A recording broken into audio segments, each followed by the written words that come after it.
နေကနေပြီးအားလုံးကိုပြန်လဲကြိုးစားရအခုစော့ပြမှာကတော့လာဘူး OB ပဲဖြစ်ပါတယ်စဆော်လိုက်ရအောင်ကိုကတော့အခန်းနေအများကြီးရှိကိုကြိုက်တဲ့အခန်းကိုရွေးလို့ရတယ်โอเคဒီကပထမဆုံး rainbow လေးရွေးပါတယ်နော် rainbow လေးရွေးရမယ်ဒီမှာပေါက် OB ခေါ်ရပါတော့နော် OB လေးစတဲ့ခေါ်ပါတယ်ဒါဒီမို့အချောင်းနေကြည့်ပဲလားမသိဘူးโอเคရရအဆင်ပြေသေးတယ်ချောင်းနေကြည့်ပဲတခြားဟာအချောင်းဒီချောင်းနေကြည့်ပဲလားမလားရရ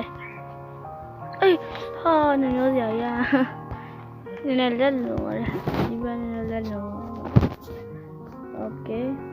ရတယ်အပေါ်မှာပါရှိတယ်မသိဘူးကြည့်ဒီကနေတစ်ဆင့်ရောက်အေးအပေါ်မှာတယောက်ရှိ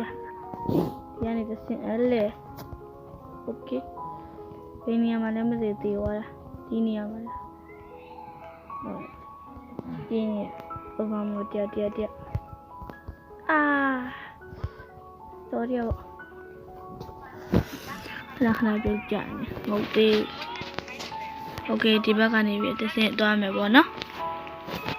ဒီဘက်ကနေပြီးโอเคအခုကတော့လွယ်သေးရဲ့ပေါ့နော်ခုနကတော့အောက်ပြုတ်ကြဒါရက်တော့ခက်တေချာချောင်းလေးပေါ်တော့တော့ရက်ချောင်းတိုင်းတက်ပေါ်တော့ဘောနော်โอเคရတည်ရနော်အရန်လွယ်သေး